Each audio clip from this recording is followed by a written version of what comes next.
अस्सलाम वालेकुम and hi to everyone. आज का हमारा जो टॉपिक है लर्नर्स वो है train the trainer course. Basically ये कोर्स डिजाइन किया गया है ट्रेनर्स के लिए कि किस तरह से ट्रेनर्स अपनी एबिलिटीज को बेहतर कर सकते हैं, किस तरह से ट्रेनर्स अपना कॉन्फिडेंस लेवल बढ़ा सकते हैं, अपनी एबिलिटीज बढ़ा सकते हैं जब उनको दूसरे लोगों को, दूसरे लर्नर्स को, कैंडिडेट्स को ट्रेनिंग प्रोवाइड करना होगी। ये लेक्चर जो है पूरा डिटेल्ड लेक्चर है। चाहे किसी इंडिविजुअल ने आयोश ट्रेन द ट्रेनर करना है, क्वाल सेव ट्रेन द ट्रेनर करना है, क्वाल सर्ट का ट्रेन द ट्रेनर करना है, एओश का करना है, लीक्वल का करना है, किसी भी ऑर्गेनाइजेशन का अगर ट्रेन द ट्रेनर कोर्स करना है तो ये कोर्स कि इस कोर्स के अंदर वो तमाम तर कंटेंट्स मौजूद हैं। हमारा ये कोर्स जो है ये 12 मॉड्यूल्स के ऊपर मुश्तमिल है। हमारे जो कंपोनेंट्स हैं इस कोर्स के वो 12 मॉड्यूल्स हैं। तो अब 12 मॉड्यूल्स को एक गो में करने की बजाय हम इस ट्रेन द ट्रेनर कोर्स को रिकॉर्ड करेंगे 3 पार्ट्स में। और 3 पार्ट्स में बड़ी इजी डिवीजन है कि 12 मॉड्यूल्स हैं तो हर एक मॉड्यूल के अंदर हम जो डिस्कशन करेंगे हर वीडियो के अंदर वो हमारे 4 मॉड्यूल होंगे, 4 मॉड्यूल होंगे। तो हम 3 लेक्चर्स रिकॉर्ड करेंगे ट्रेन द ट्रेनर कोर्स के ऊपर, जिसमें हर एक लेक्चर के अंदर 4 मॉड्यूल्स हम कवर करेंगे। मूव ऑन करते हैं जी।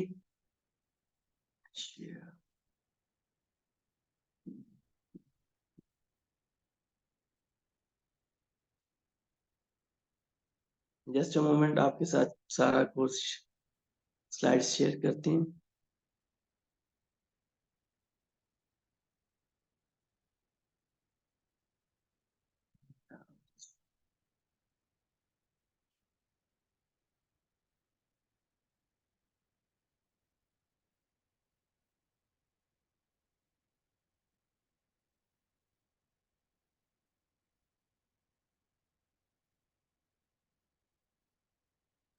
ये जी हमारे पास आ गया ट्रेन द ट्रेनर कोर्स, जिसको शॉर्ट फॉर्म में ट्रिपल टी भी बोला जाता है।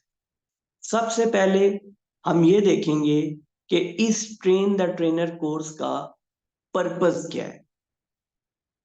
पर्पस क्या है कि दो तरह की ट्रेनिंग्स हमारे सामने आती हैं। एक जिसको हम इन हाउस ट्रेनिंग बोलते हैं और एक आपकी normal external training, third party जो ट्रेनिंग्स होती हैं वो। अब दोनों ट्रेनिंग्स में इंटरनल ट्रेनिंग हो या थर्ड पार्टी ट्रेनिंग हो, दोनों सूरतों में ट्रेनर का कॉम्पिटेंट, एक्सपर्ट और मास्टरी लेवल पे होना लाजमी है। और उन्हीं के लिए जो लोग ऑलरेडी ट्रेनिंग्स प्रोवाइड कर रहे हैं टू सम, उन्होंने करनी स्पेसिफिक ट्रेनिंग स्टार्ट की हुई है, उसके अलावा जो लोग प्रोफेशनल ट्रेनर्स बनना चाहते हैं तो उनके लिए ये ट्रेन द ट्रेनर कोर्स अब ऑर्गेनाइजेशंस की तरफ से भी, जहाँ पे इन हाउस ट्रेनिंग के ऊपर ज्यादा फोकस है, और अवार्डिंग बॉडीज की तरफ से भी, जिनकी तरफ से क्वालिफिकेशंस जो हैं वो ऑफर किए जा रहे हैं, किए जानी है या किए जाएंगी, तो उनकी तरफ से अब किसी भी ट्रेनर के लिए ये मैंडेटरी रिक्वायरमेंट बनना शुरू हो चुकी है। अब इसका पर्पस क्या है?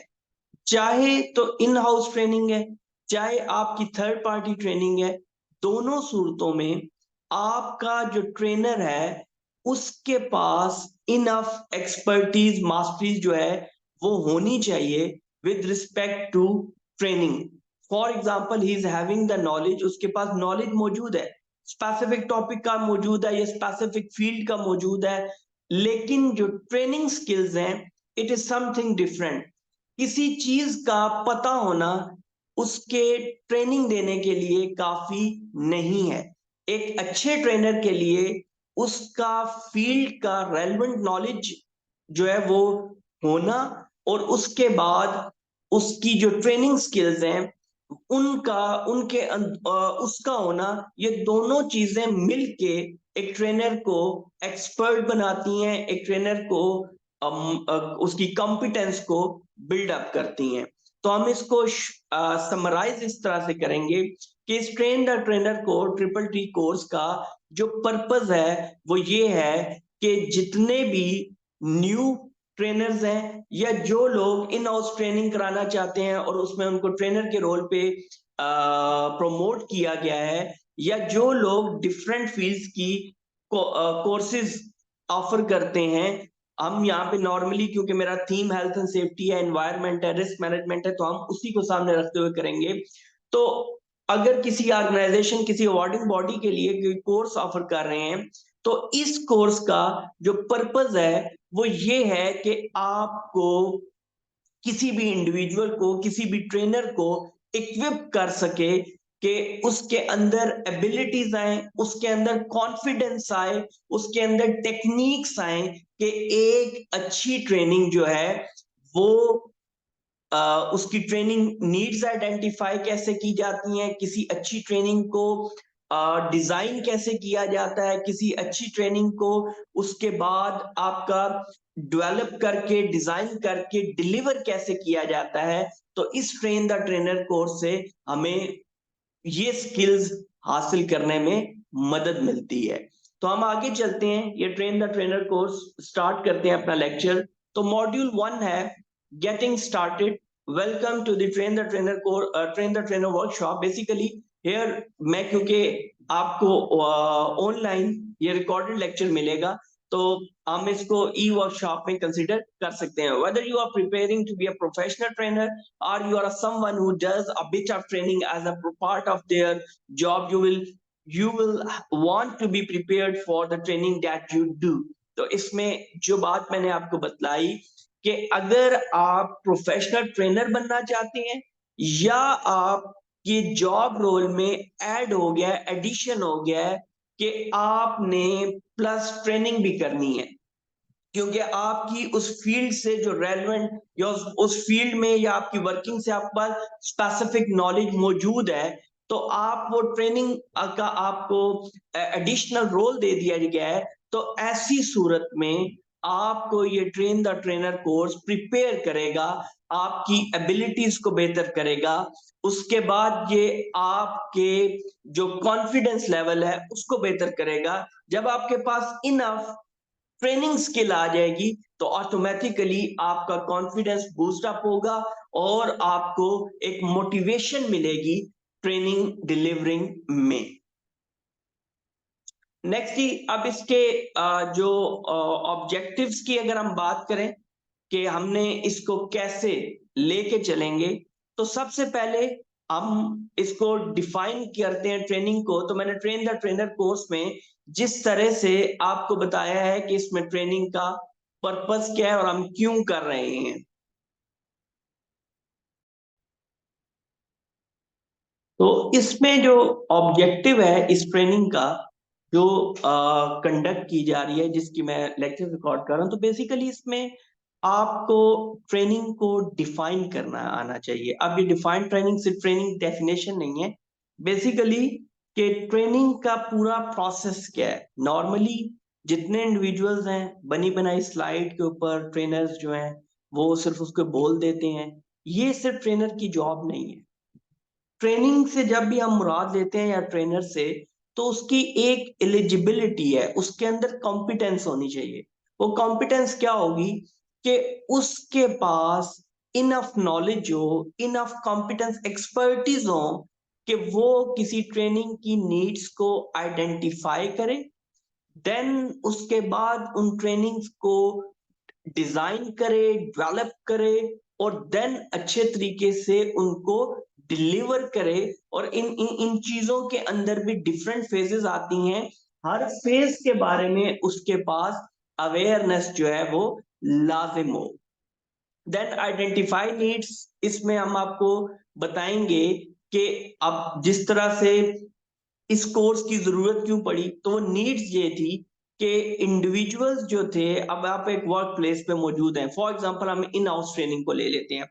इन हाउस ट्रेनिंग में एक इंडिविजुअल काम तो करता रहे, उसको उस काम में एक्सपर्टीज भी है, लेकिन जब वो किसी और को सिखाने जाएगा तो वहां पर जरूरत है कि वो इंडिविजुअल जो अपने साथ वालों को या अपने सबऑर्डिनेट्स को सिखाने जा रहा है, he should know the teaching skills, या उसके पास कुछ नॉलेज भी ज्यादा तो है इसीलिए उसको प्रमोट किया गया है, लेकिन उसके अंदर प्रॉपर टीचिंग ट्रेनिंग स्किल्स मौजूद हो, तो उसको आइडेंटिफाई करते हुए ट्रेन द ट्रेनर कोर्स जो है वो मैनेज किया गया है।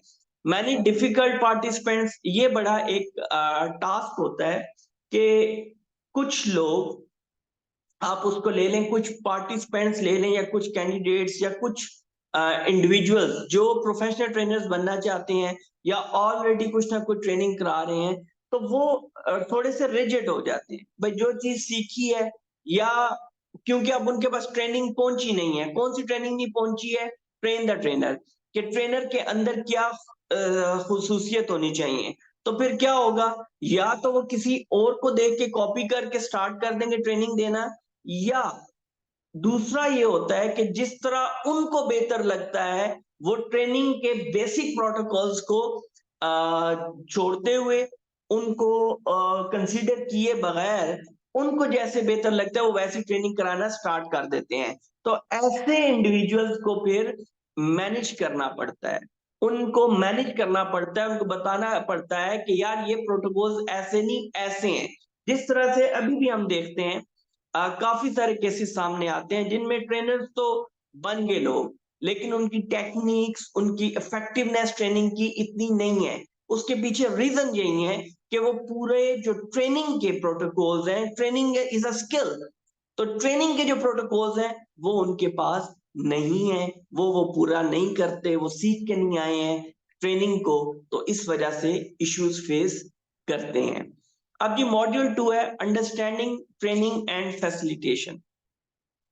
अब एक ट्रेनर के लिए ये बड़ा इंपॉर्टेंट है, वो ये जाने कि आया जिस जगह पे ट्रेनिंग दी जा रही है या जिस जगह पे उसको हायर किया गया है इस पर्पस के लिए, तो वो इस चीज को अंडरस्टैंड करने की उसके अंदर सलाहियत होनी चाहिए कि आया इस जगह पे ट्रेनिंग रिक्वायर्ड है या फैसिलिटेशन रिक्वायर्ड है।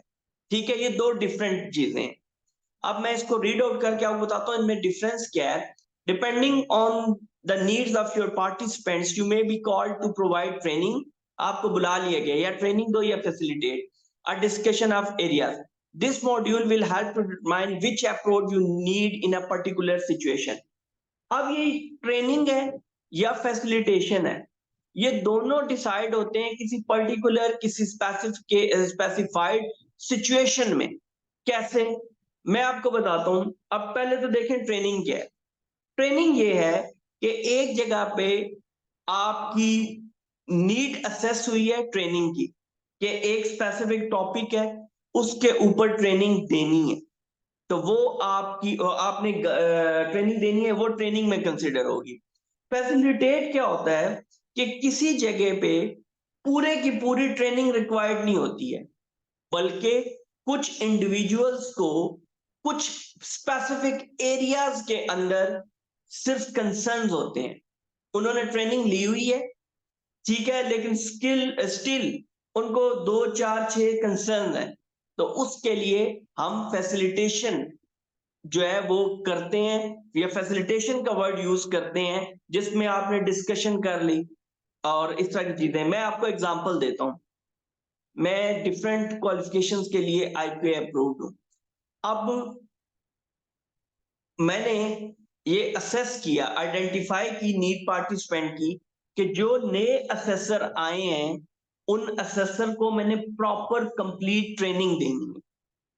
ठीक हो गया कि कंप्लीट उनको पता नहीं है, तो वहां पे मैंने क्या करना, उनकी नीड क्या है, मैं उनको ट्रेनिंग दूं। लेकिन मैं एक मर्तबे ट्रेनिंग दे चुका हूं, या ऐसे असेसर मौजूद हैं जो ऑलरेडी ट्रेंड हो चुके हैं, लेकिन उनके सिर्फ स्पेसिफिक एरियाज में कुछ पैची एरियाज हैं जिनमें उनको गाइडेंस रिक्वायर्ड है, तो मैं वहां पर क्या करूंगा, सिर्फ उस स्पेसिफिक चीज को डिस्कस करने के लिए सिर्फ डिस्कशन अरेंज करूंगा। तो ये होता है फर्क ट्रेनिंग और फैसिलिटेशन में। नेक्स्ट चीज, अब ट्रेनिंग होगी कैसे? हमारे यहाँ ये कॉन्सेप्ट, हमारे यहाँ से मुराद ये कि नॉर्मल ये कॉन्सेप्ट है ग्लोबली, ठीक है। बहुत कम जगहों पे जो प्रोटोकॉल्स हैं या जो स्टैंडर्ड्स हैं वो फॉलो किए जाते हैं, ठीक है।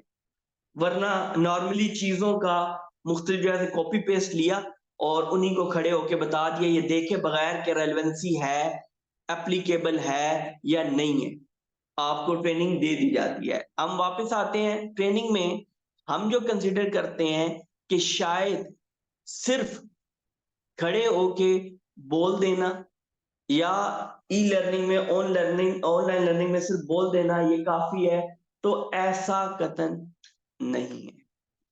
ट्रेनिंग की जब हम बात करते हैं और जो इस ट्रेन द ट्रेनर कोर्स की जो पर्पस है उसके अकॉर्डिंगली आपको जब किसी पर्पस के लिए हायर किया जाता है कि यू हैव टू, या आपको कहा जाता है कि आपने ये ट्रेनिंग देनी है, तो आप आइडेंटिफाई करेंगे नीड्स को कि जरूरत किस चीज की है ट्रेनिंग की, जिसको नॉर्मली आप लोग TNA के नाम से भी जानते होंगे, ट्रेनिंग नीड असेसमेंट। ऐसा नहीं है, मैं हेल्थ एंड सेफ्टी की मिसाल देता हूं कि मैंने हमारी ऑर्गेनाइजेशन में, फॉर एग्जांपल ऑर्गेनाइजेशन में रिपोर्टिंग और रिकॉर्डिंग का इश्यू आ रहा है, तो मैं ट्रेनिंग नीड असेसमेंट करके ये चीज सामने ले आऊंगा कि हमें किस में एम्प्लॉय जो है या वर्कर पुअर है, वो है जी मेन फोर्स आपकी पुअर है वर्क प्लेस पे, वो है जी रिपोर्टिंग एंड रिकॉर्डिंग पे। अच्छा, अब क्या होगा जब रिपोर्टिंग एंड रिकॉर्डिंग है तो नीड्स आइडेंटिफाई होगी कि एक ट्रेनिंग सेशन रिक्वायर्ड है किसके ऊपर, सिर्फ रिपोर्टिंग एंड रिकॉर्डिंग के ऊपर। ऐसा नहीं होगा कि अगर नीड है रिपोर्टिंग या रिकॉर्डिंग की या ऑडिट के ऊपर बात करने की तो मैं पूरा health and safety management system जो है उसकी ट्रेनिंग बना के सामने नहीं रख दूं, ठीक है। देन मैनेजमेंट बाय, फिर उसके बाद मैनेजमेंट को मैं कैसे इन्वॉल्व करूंगा कि ये ट्रेनिंग है, इसको हमने कंडक्ट करना है, कैसे हम वर्कर्स को या जो भी पार्टिसिपेंट्स हैं उनको कैसे लेके आएंगे और उनको ट्रेनिंग देंगे, क्रिएटिंग लर्निंग अपॉर्चुनिटीज। और फिर लर्निंग अपॉर्चुनिटीज जो है ये क्रिएट कैसे की जाती हैं? कोई भी चीज आप अगर शुरू में सिर्फ ट्रेन कर देते हैं किसी वर्कर को भी, तो ऐसा नहीं होता कि वो वर्कर आखिर तक ही अपनी लॉस्ट जॉब तक, जब वो छोड़ के कंपनी जाए तब तक वो एक ही तरह से चलता रहे, नहीं। बल्कि वक्तन फ वक्तन कुछ वक्त के बाद कुछ फैक्टर्स चेंज होते हैं, सर्कमस्टांसेस चेंज होते हैं, तो वहां पर लर्निंग जो अपॉर्चुनिटीज हैं वो क्रिएट करनी पड़ती है। फॉर एग्जाम्पल एक health and safety work place में जब लर्निंग अपॉर्चुनिटीज होती हैं, वो कैसे, वो डिफरेंट स्टेजेस पे होती हैं, इंडक्शन ट्रेनिंग्स हो रही होती हैं, रिफ्रेशर ट्रेनिंग्स हो रही होती हैं, कोई ट्रेनिंग रिव्यू लिया गया है, जो ट्रेनिंग्स अब एप्लीकेबल नहीं रही हैं, रेलेवेंट नहीं रही हैं, फिर से ट्रेनिंग की जाती हैं। तो इस तरह की डिफरेंट लर्निंग अपॉर्चुनिटीज भी जो है ये ट्रेनर को देखनी पड़ती हैं और वो उसके ऊपर बात करते हैं। एवेल्युएट, एवेल्युएशन बहुत ज्यादा इंपॉर्टेंट है कि आपने जो कुछ किया, आया, उसने इफेक्टिवनेस दिखाई, उसने कितने परसेंट तक आपके ऑब्जेक्टिव्स को फुलफिल किया, उसकी अफादियत क्या थी, यूटिलिटी क्या रही, तो ये सारा काम जो है ये ट्रेनिंग के अंदर आता है। Next, what is facilitation? मैंने आपको जिस तरह पहले बताया कि होता क्या है कि ट्रेनिंग मौजूद थी और ट्रेन प्रोफेशनल था, प्रोफेशनल ट्रेनर था, बट क्या हुआ कि प्रोफेशनली ट्रेनर तो मौजूद है या प्रोफेशनल वर्कर मौजूद है, वो काम कर रहा था, उसने सीख लिया चीजों को, ट्रेनिंग उसको मिली हुई है, लेकिन स्टिल उसके कुछ पैच हैं, कुछ एरियाज हैं जिनके अंदर वो नहीं उसको कंसर्न्स हैं। तो ऐसी सूरत में आप कंप्लीट ट्रेनिंग पे नहीं जाएंगे, बल्कि उसको हो सकता है नॉलेज लैक कर रहा हो तो कुछ डिस्कशन करके उसको नॉलेज दे दें। और हमेशा ओपननेस फॉर लर्निंग का मतलब ये है कि आपने एक इंडिविजुअल को गाइड कर दिया, ट्रेनिंग दे दी, तो ये लास्ट नहीं है। आप उसको ओपननेस फॉर लर्निंग क्या होता है कि जब कभी भी he is facing some issue some concern, तो वो कांटेक्ट करे, तो ट्रेनर का काम बनता है कि वो उसको गाइड करे, उसको बेहतर करे। तो ये जो है ये फैसिलिटेशन में आता है। इसके अंदर क्या होता है, स्पेसिफिक कंसर्न, छोटे बड़े उन टॉपिक्स को इंडिविजुअल्स के साथ फैसिलिटेट कर दिया जाता है, या एक ग्रुप ऑफ पीपल के साथ फैसिलिटेट कर लिया जाता है। Identifying appropriate situations. Make sure everyone participates, make sure everyone understands the problem, protects participant. अब क्या होता है कि कुछ situations जब बनती हैं तो उसके अंदर participants जो हैं वो फिर आप कोशिश ये करते हैं कि अब ये ट्रेनिंग है, फैसिलिटेशन है, तो जिन लोगों के लिए किया गया है उनकी पार्टिसिपेशन जो है वो लाजमी हो। किस पर्पस के लिए है या इशू क्या है, कोई सिचुएशन पैदा होगी है तो वो उसको समझें और उसके ऊपर चलें। अब जी हमारा मॉड्यूल टू का रिव्यू आ गया, तो हम इसके अंदर अब ये जो मॉड्यूल टू रिव्यू है वो इसके अंदर इसलिए ऐड किया है, जिस तरह के ट्रेनिंग स्किल्स बताई जा रही हैं, तो अब ये मॉड्यूल को समराइज करने का बहुत अच्छा तरीका है कि हम उसके लास्ट में कुछ एमसीक्यूज को डिस्कस करें, और वो 4 to 6 एमसीक्यूज ऐसे होंगे हर मॉड्यूल के एंड पे कि जो आपकी पूरे मॉड्यूल को समराइज कर लेंगे। उसका बेनिफिट क्या होगा कि वो 4 to 6 क्वेश्चन आंसर्स जो हैं वो पूरा समरी मिल जाएगी, रिव्यू मिल जाएगा, और आपको एक दफा से फिर जो मैंने मॉड्यूल 1-2 में डिस्कस किया है अब उसके रिव्यू क्वेश्चन में वो रिवाइज हो जाएगा और आपके कॉन्सेप्ट्स जो हैं वो मजीद क्लियर हो जाएंगे। नंबर 1 क्वेश्चन है, which of the following is not a part of training. कि हमने अभी डिस्कस किया ट्रेनिंग किस पे थी, 4 चीजों पे थी। किस पे थी, 4 चीजों पे।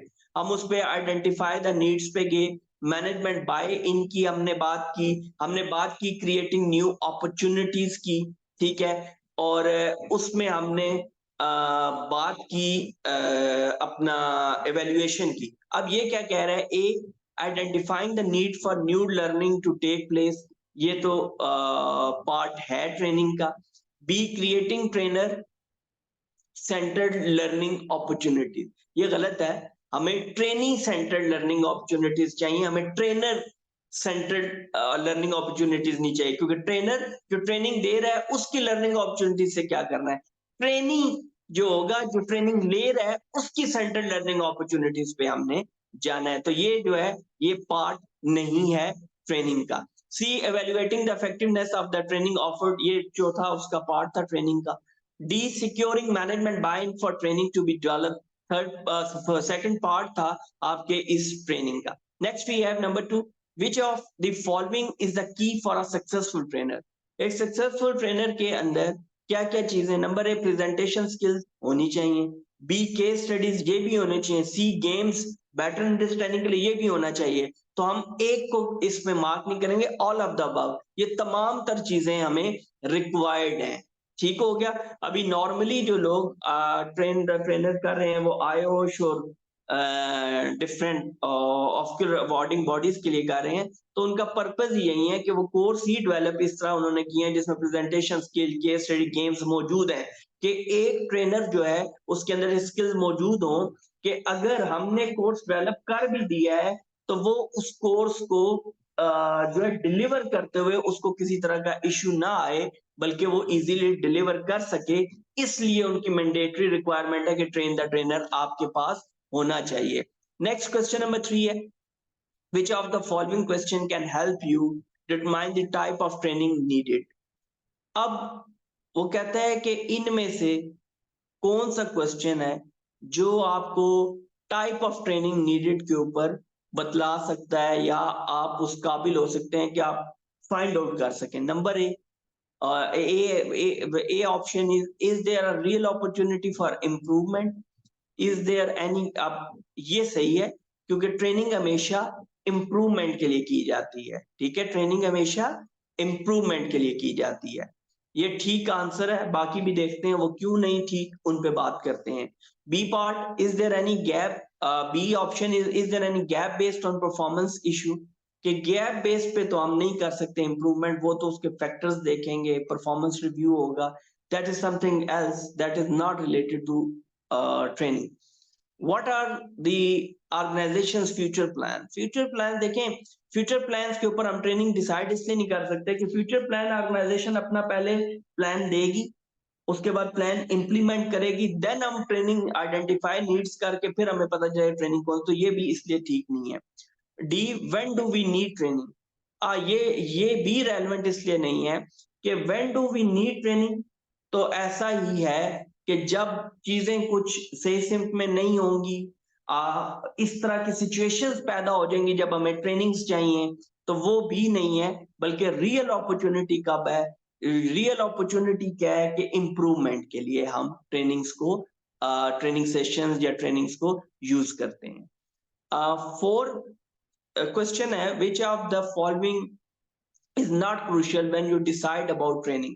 कि इन चार ऑप्शंस में से कौन सा ऑप्शन ऐसा है जो क्रूशियल नहीं है जब, कब, जिस टाइम पे आप ट्रेनिंग का डिसाइड करें? Number A, where is the training going to be held? हाँ, ये एक ऐसा ऑप्शन है जो क्रूशियल नहीं है। ट्रेनिंग कहीं पे भी है, ऑनलाइन है, फील्ड है, जहां पे भी है, ये इंपॉर्टेंट नहीं है। Do the system support you? ये इंपॉर्टेंट है कि अगर आपका मैनेजमेंट सिस्टम खड़ा है वहां पे, टॉप मैनेजमेंट, मिडिल मैनेजमेंट, वो आपको सपोर्ट कर रहे हैं या नहीं, ये इंपॉर्टेंट है। अगर वो सपोर्ट नहीं करेंगे तो ट्रेनिंग्स कंडक्ट नहीं हो सकती हैं। वो आपको ये तो कह देंगे हमने तुम्हें ट्रेनर रखा है, लेकिन अगर वो सपोर्ट नहीं करेंगे तो नीड्स आइडेंटिफाइड जो होंगी वो ट्रेनिंग्स अगर आप करा नहीं सकते हैं, पार्टिसिपेंट्स को आप एंगेज नहीं कर सकते हैं, देन फायदा नहीं। Would coaching surface where training is considered? नहीं, ये भी नहीं इसके अंदर हो सकता। Coaching surface where training is considered?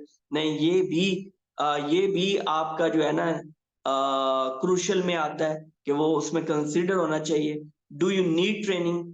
ये भी इंपॉर्टेंट है, क्योंकि नीड ऑफ ट्रेनिंग होगी तो आइडेंटिफाई होगी तो हम आगे चलेंगे। फिफ्थ वन है, which of the following statement is true? इन चार में से कौन सी स्टेटमेंट ट्रू है? A, facilitator is the person who has the same or similar skills as participants, which is true? तो ये ट्रू नहीं है। अगर फैसिलिटेटर वही बंदा है जिसकी स्किल्स सिमिलर है पार्टिसिपेंट से, तो वो उनको क्या बेहतर सिखा सकता है? नहीं, क्यों? वो तो उनको प्रॉब्लम सॉल्विंग है, डिस्कशन करेगा, तो उनसे बेहतर जानता होगा तो डिस्कशन कर सकता है। Facilitator and trainers have the same function? No. Facilitators are prominent participants? No, this is totally irrelevant. D, facilitators may not have the same knowledge or expertise in the specific subject matter as the participant. ये दुरुस्त है कि उसका same knowledge या expertise नहीं होनी चाहिए, बल्कि उनसे ऊपर होने चाहिए। आपको पता है ट्रेनिंग का एक और भी रूल है कि आप जिस लेवल को ट्रेन करने जा रहे हैं, आपका अपना लेवल जो है वो उससे मिनिमम एक लेवल ऊपर जरूर होना चाहिए। Which of the following is not a part of a facilitator's role? क्या क्या वो करता है?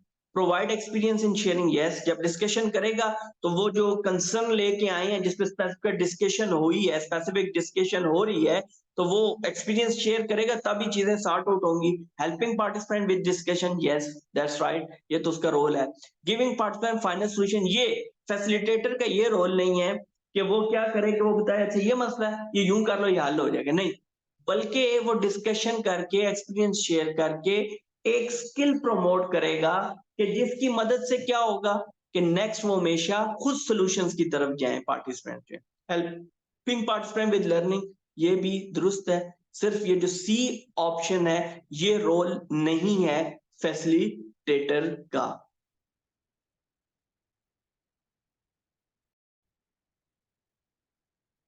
अब ये हमारे पास आ गया मॉड्यूल 3, गैदरिंग मटेरियल्स।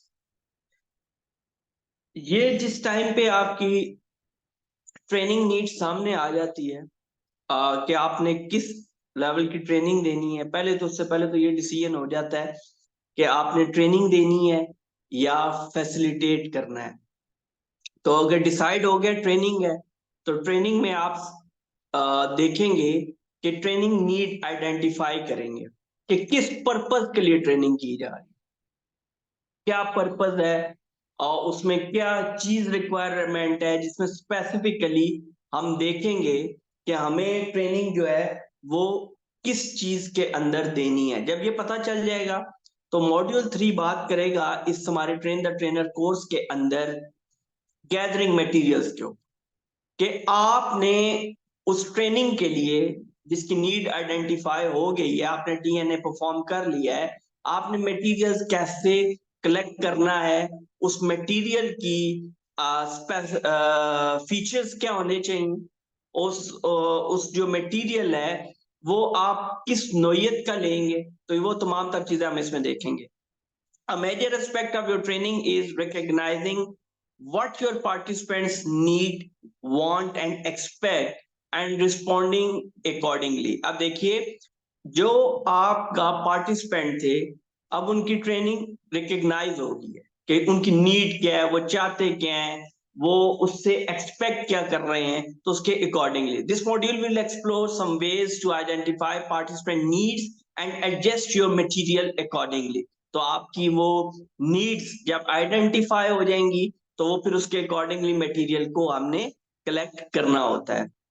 अब देखिए, आइडेंटिफाइंग पार्टिसिपेंट्स नीड्स, ये जो पार्टिसिपेंट्स होते हैं इनकी नीड्स जो हैं वो आइडेंटिफाई कैसे होती हैं कि डिफरेंट लेवल की होती हैं।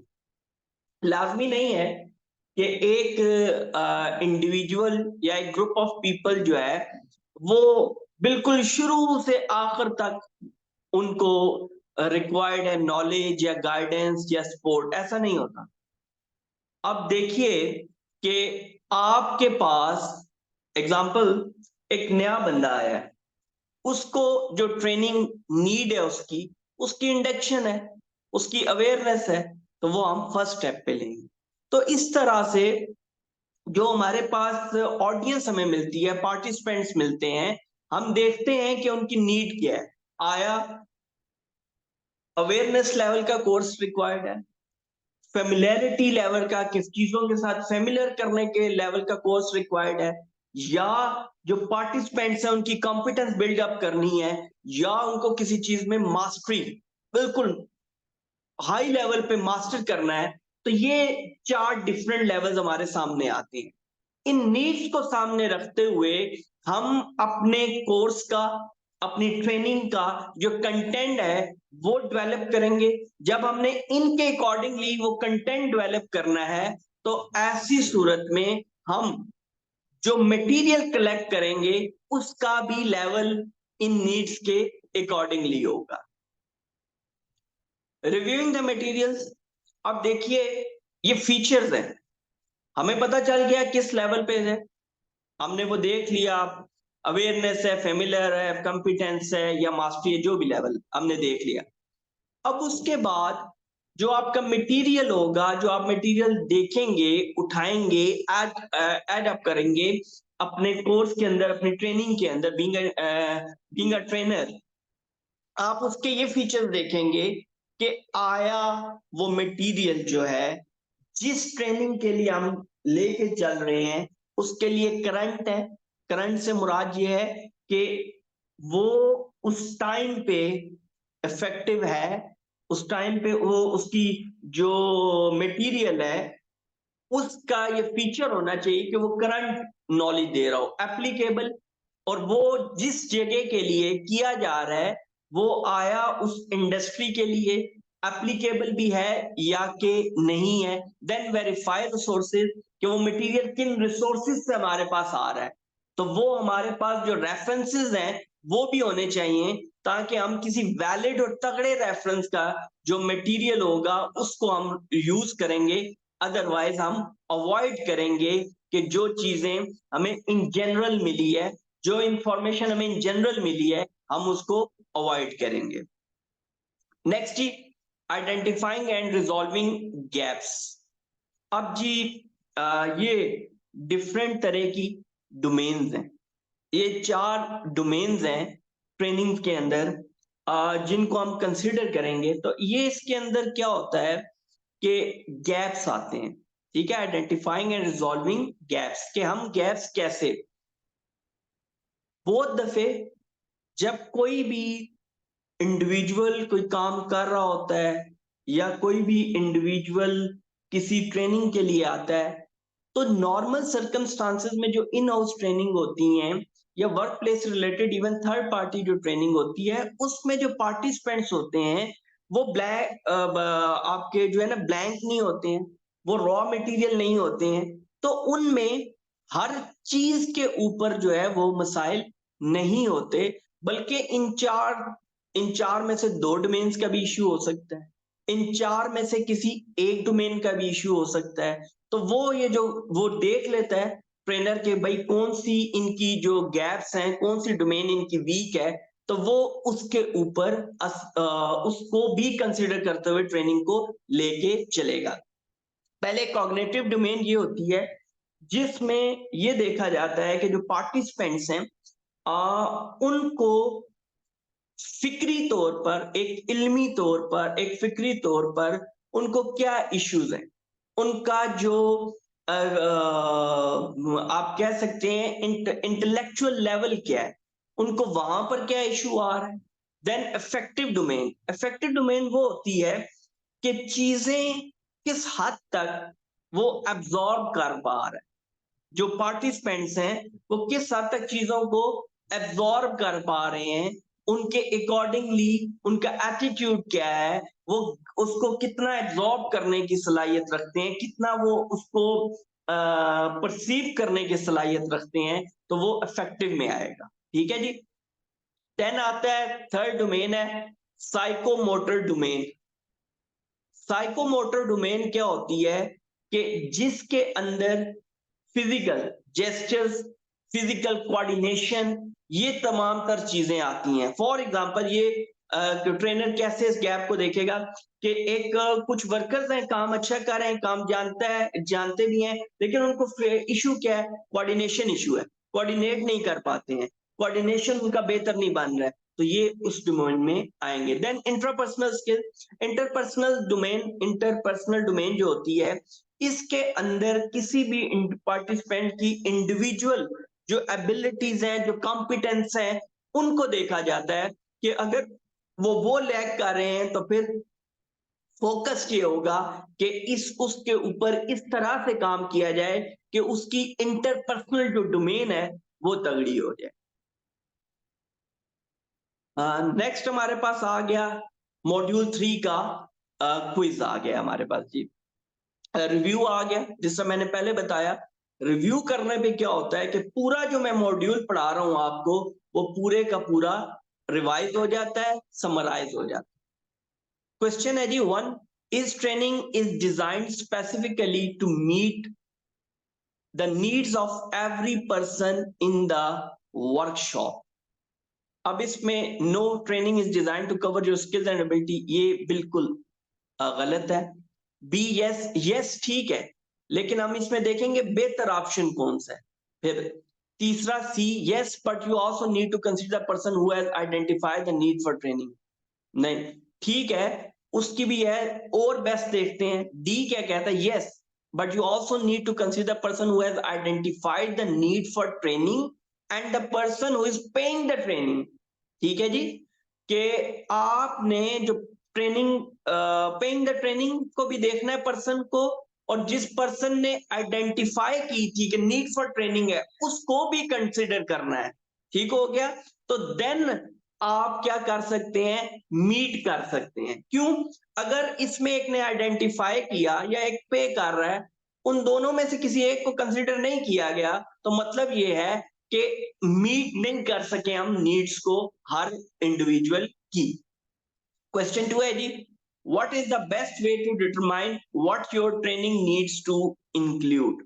कहता है क्या बेस्ट चीज है जिससे आप डिटरमाइन कर सकते हैं क्या what your training needs to include, क्या आपकी ट्रेनिंग में क्या चीज होनी चाहिए। नंबर ए सर्वे। सर्वे एक आप कह सकते हैं कि एक जनरल एक्टिविटी है और उसमें थॉरोली चीजें सामने नहीं आती हैं, उसमें रेलेवेंट या स्पेसिफिक चीजें जो है वो सामने नहीं आती हैं, रिक्वायरमेंट सामने नहीं आती हैं। Then B, individual interview with each participant, ये भी नहीं पॉसिबल कि हर किसी का इंटरव्यू करे, तो ये वैसे पॉसिबल नहीं है। इन हाउस ट्रेनिंग में तो बहुत मुश्किल है कि वर्कर्स को काम छुड़ा के पहले उनकी ये करो, ये मुश्किल चीज है। और इंडिविजुअल इंटरव्यू वैसे भी बहुत सारी चीजें वो उस इंटरव्यू में कहेगा मुझे आती हैं, लेकिन पता चलेगा नहीं। तो इसलिए सी, कंडक्टिंग नीड्स असेसमेंट, ये सबसे बेस्ट है। TNA जो आप नॉर्मली जानते होगे, ट्रेनिंग नीड असेसमेंट, तो ये परफॉर्म करना बेहतर है। क्यों? इसके बेहतर परफॉर्म करने से आपको उन जगह पे, उन वर्क प्लेसेस पे उस जो ऑडियंस है, उस पार्टिसिपेंट पे, उनका बेहतर पता चल सकता है कि ये किस में लैग कर रहे हैं, किन चीजों के ऊपर इनको ट्रेनिंग रिक्वायर्ड है। तो कंडक्टिंग नीड्स असेसमेंट जो है ये इसका बेस्ट ऑप्शन है। D, exploring the results of previous training, ये तो इररेलेवेंट है। प्रीवियस ट्रेनिंग जब होगी, वो अगर आउटकम दे रहे हैं नहीं दे रहे हैं, वो मेरिंग परफॉर्मेंस में जाएगा। और यहाँ पे रिव्यू लेके वो तो रिव्यू में चला जाएगा। वो ट्रेनिंग रिव्यू के बाद जो आप ट्रेनिंग देंगे तो वो उसमें कंसिडर किया जाता है।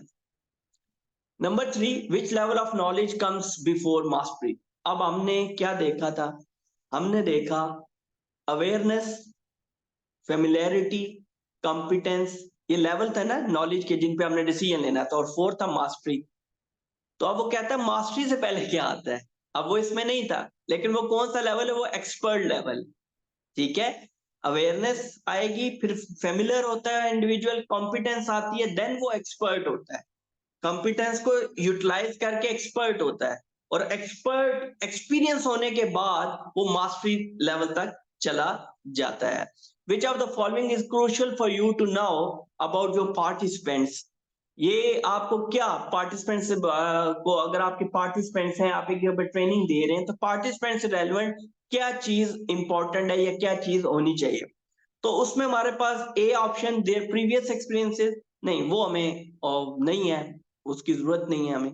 बी, देयर मोटिवेशन, ये इंपॉर्टेंट है, कितने मोटिवेटेड है। मोटिवेटेड होंगे तो इन्वॉल्व होंगे, इन्वॉल्व होंगे तो ट्रेनिंग से बेनिफिट्स मिलेंगे, अदरवाइज फायदा नहीं होने वाला। देयर पोजीशन, ये मैटर नहीं करती है। CEO है, मैनेजर है, जो कोई मैटर नहीं करता। देयर प्रीवियस रिजल्ट, कोई मैटर नहीं करता। देयर मोटिवेशन, क्योंकि वो कोर्स के लिए आ रहे हैं और पार्टिसिपेंट्स, तो उनके अंदर मोटिवेशन होनी चाहिए। बाकी उससे बाहर वो क्या है क्या नहीं है, उसका लेना देना बनता ही नहीं है वहां पे। Fifth question, when should you start gathering materials for your training. अब आपका गैदर कब करेंगे? A option, as soon as you are assigned, नहीं, गलत है। जब आपने ट्रेनिंग नीड असेसमेंट ही नहीं किया, एनालिसिस नहीं किया, तो कैसे आप मटेरियल उठा लेंगे? B, as soon as you meet the participant, no. C, as soon as you conduct your analysis, analysis होंगे, नीड्स सामने आएंगी, देन आप डिसीजन करेंगे, मैनेजमेंट को बाय इन करेंगे, अपॉर्चुनिटीज देखेंगे, फिर डिसीजन लेंगे कि what material you can you have to actually add in your training. D, whenever you want, नहीं, ये तो irrelevant है। ट्रेनिंग पूरा प्रोटोकॉल है, तो whenever you want पे किसी की लाइक चाहने ना चाहने की बात नहीं होगी। Number 6 question, what should you do when you have copyrighted material. कि आपके पास जब कॉपीराइटेड मटेरियल्स हैं, तो आपने क्या क्या जो आप क्या करेंगे? Number 1, ask for copyrights holders permission. Exactly, जब आपके पास मटेरियल आपने उठा लिया लेकिन वो कॉपीराइटेड है, तो उसके लिए आप पहले अलाउ करवाएंगे, परमिशन लेंगे होल्डर से जिसको ने कॉपीराइट लिया हुआ है उस मटेरियल का, और then you can use. Normally हमने देखा है हेल्थ एंड सेफ्टी में, एनवायरनमेंट में, जो ऑर्गेनाइजेशंस के डिजाइन कोर्स होते हैं, मटेरियल होते हैं, तो उसके लिए अप्रूवल लेना पड़ता है और फिर चीजें आगे चलती हैं। बी सी डी देख लेते हैं क्या कह रहे हैं। आस्क फॉर मैनेजर्स और सुपरवाइजर, उनकी परमिशन की जरूरत ही नहीं है, उनका तो कॉपीराइट नहीं है, वो तो कंपनी के अंदर मैनेजर या सुपरवाइजर है। C, acknowledge materials author without any formal permission. अब अगर एक ने कॉपीराइट इसलिए कराया कि कोई मेरे बगैर इस्तेमाल ना करे, या इस लेवल का बंदा इस्तेमाल कर सकता है, या मुझे इतना पे करे, तो आप खाली ऑथर को कर्टेसी शो कर देंगे और शुरू हो जाएंगे, तो ये भी दुरुस्त नहीं है। D, use the material freely since it's not illegal when it comes to training, नहीं, कि वो कह रहा है कि आप फ्रीली यूज कर सकते हैं क्योंकि ट्रेनिंग का मटेरियल इलीगल नहीं है। ट्रेनिंग का मटेरियल भी इलीगल होता है अगर आप कॉपीराइटेड मटेरियल को मिस यूज करते हैं। ठीक है जी।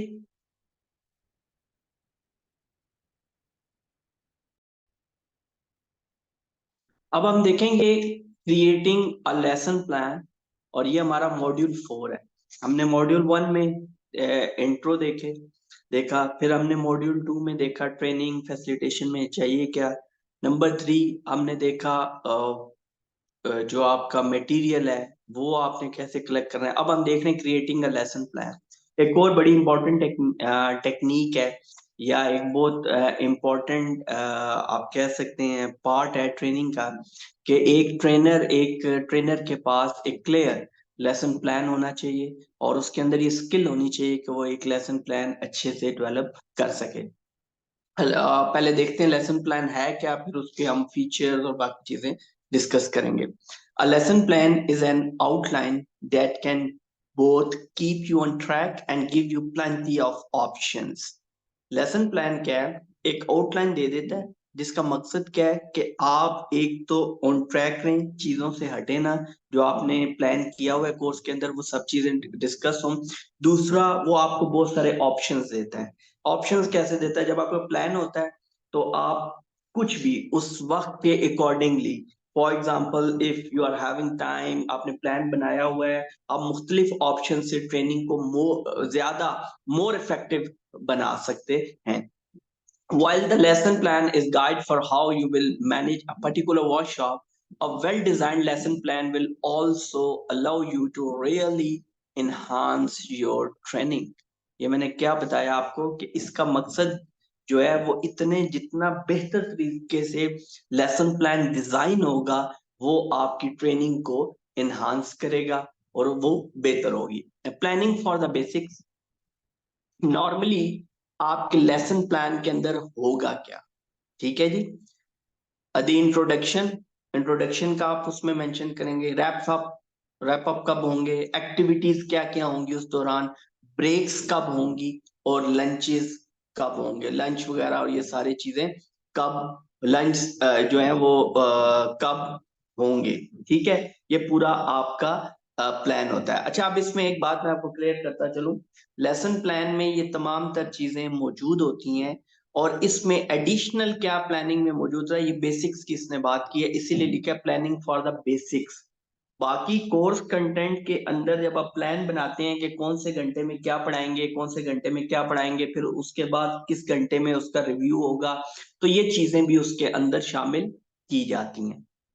एडिंग स्लैक टाइम, अब ये स्लैक टाइम इसलिए रखा जाता है कि आपकी ट्रेनिंग में कुछ भी ऐसे फैक्टर्स हो सकते हैं, अनडिजायर्ड अनवांटेड इवेंट्स हो सकते हैं, जिसकी वजह से आपको वक्त दरकार हो, या चीजें आप लैग कर गए हैं, आप ऑफ ट्रैक हो गए हैं, तो चीजों को एडजस्ट किया जा सके। तो उसमें फ्लेक्सिबिलिटी होनी चाहिए कि फ्लेक्सिबल टाइम मिले, spaces in in the day हो, ऑप्शनल टॉपिक्स मौजूद हो, ताकि अगर कोई फॉर एग्जांपल एक ट्रेनर नहीं है, एक उसका जूनियर ट्रेनर मौजूद है, वो ट्रेनर खुद नहीं है, तो एक ऑप्शनल टॉपिक रखे, ताकि ऑन बोर्ड रखने के लिए लोगों को और उससे रेलेवेंट इंफॉर्मेशन भी मिल जाए। तो जूनियर ट्रेनर, एसोसिएट ट्रेनर मिल जाए, या इवन अगर एसोसिएट ट्रेनर जूनियर ट्रेनर नहीं है तो कोई ऐसे ऑप्शनल टॉपिक्स हो जो इवन पार्टिसिपेंट्स खुद डिस्कस कर सके। तो इस तरह की चीजें आप बैटिंग स्लैक टाइम के हिसाब से रखेंगे। क्रिएटिंग अ प्लान बी, ये जो बात है कि आपने एक प्लान बना लिया,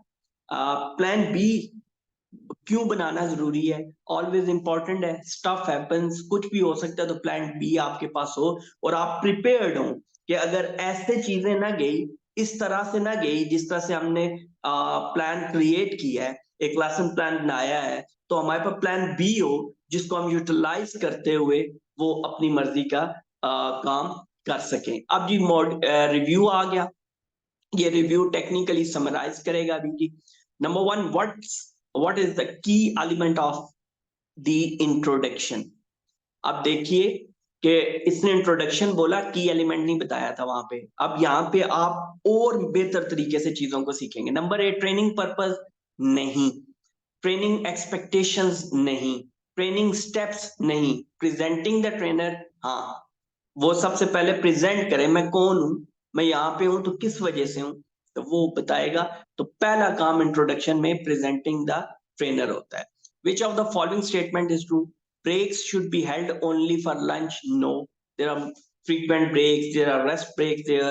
So all the participants should have their lunch together to get closer. ये क्यों ठीक है मैं बताता हूँ। Participant should get eat together unless if some of them have brought their meals. क्या कोई उनके मील ले आया है तो वो इकट्ठे हो जाए, अदरवाइज जरूरत नहीं है। D, participant should eat separately to take a break from each other. नहीं, all participant should have their lunch together. वो जितना सेशन चलता चला जाएगा तो आपस में जब वो जितना घुल मिलेंगे, जलप होंगे, चीजें बेहतर होती जाएंगी, ग्रुप बेहतर तरीके से मूव ऑन करेगा, तो वो ज्यादा फायदेमंद है बनिस्बत के कि वो अकेले करें या ब्रेक से। तो ये जो स्टेटमेंट है ये हमारी ट्रू कंसिडर होगी। Training should not be, training नहीं होनी चाहिए। कैसी? A option completely participant centred, ये तो होनी चाहिए। तो अगर पार्टिसिपेंट सेंटर्ड नहीं है तो फिर किसके सेंटर्ड होगी? ट्रेनर सेंटर्ड का तो फायदा नहीं, क्योंकि पार्टिसिपेंट्स को फोकस करके उनकी नीड्स को फोकस करके बनाया गया। Design to meet the objective, ये तो पर्पस है, अदरवाइज ट्रेनिंग का पर्पस खत्म हो जाता है। C, the result of everything you know, ये ट्रेनिंग नहीं है। The result of everything you know, कि कोई भी चीज है उसका रिजल्ट तुम्हें पता हो, ऐसा नहीं है। बेस्ड ऑन रिच कंटेंट, ये लाजमी है। रिच कंटेंट से मुराद बहुत लंबा चौड़ा नहीं, रिच कंटेंट वो होगा जो अप्रोप्रिएट होगा, जो रेलेवेंट होगा, जो करंट होगा, वही वो जो फीचर्स हम पीछे पढ़ के आए थे मटेरियल के 3, एप्लीकेबल, करंट वाला जो था। Number 4, deliberate creating a couple of spaces in your day that are like means. ठीक है, deliberately आप create कर रहे हैं couple of spaces, उनमें क्या है? Having a couple of topics that are optional, मैंने जिससे पहले बताया कि आप optional topics रख लें और वो discuss करें। Having a couple of games during the training, तो games during the training जो है वो space नहीं बनाएगा, बल्कि वो क्या करेगा, वो तो पार्ट ऑफ ट्रेनिंग है। Having a couple of breaks, ये पार्ट ऑफ ट्रेनिंग है, ये नहीं हो सकता। एनी ऑफ द अबव नहीं, वो ए जो है वो सिर्फ कंसिडर होगा इसके अंदर। मॉड्यूल 4 जी, review question number 5, which of the following statement is true? इन 4 में से ट्रू क्या है? Number A, having plan B is unnecessary for your basic plan is good. कि अगर आपका बेसिक प्लान ठीक है तो प्लान बी अननेसेसरी है? नहीं, ऐसा नहीं है। सब कुछ आपने इन प्लेस किया लेकिन फिर भी कुछ गलत हो सकता है। Something stuff happened. Having a plan B requires too much time and energy, that's why it is not recommendable. ये भी false है। Having a plan B is recommendable only in risky circumstances, नहीं, circumstances सुकून भी है, chill माहौल भी है, आपने बावजूद उसके भी प्लान बी बनाना है। Having ये आपको रिलैक्स रखता है during the training, during the conducting the when you are conducting the training as a trainer. D, having a plan B is recommendable so you can avoid disaster. Actually ये जो है ये true statement है। Number 6, a question, what's the most important thing for handling unforeseen situations? अब कोई ऐसी situation हो सकती है आउट ऑफ द वे आ गई, अनडिजायर्ड, अनफोर्सीन थी, तो बीइंग स्ट्रिक्ट उससे तो बात नहीं बनेगी, वो तो सिचुएशन लपेट के ले जाएगी मजीद। बीइंग फ्लेक्सिबल जो है ये बेस्ट टेक्निक है। बीइंग रिलैक्स नहीं, रिलैक्स भी नहीं रहना, क्योंकि रिलैक्स रहेंगे तो फिर और उस जैसी सिचुएशंस पैदा होती चली जाएंगी। बीइंग स्मार्ट, स्मार्टनेस नहीं दिखाई जाएगी, फ्लेक्सिबिलिटी दिखाएंगे तो चीजें राइट पाथ पे रहेंगी। अच्छा जी, अब ये हमने डिस्कस कर लिया आज, हमारे 4 मॉड्यूल्स हमने इस पहले लेक्चर के अंदर रिकॉर्ड किए हैं। बाकी के 8 लेक्चर्स जो हैं वो नेक्स्ट टू कंसेक्यूटिव जो हमारी इस सीरीज की वीडियोस आएंगी उनमें 5 to 8 सेकंड पार्ट में होगा और 9 to 12 थर्ड पार्ट में होगा, और then we will complete it. Thank you for listening. Thank you very much. Have a lovely day. Goodbye, gentlemen. And goodbye, everyone, actually.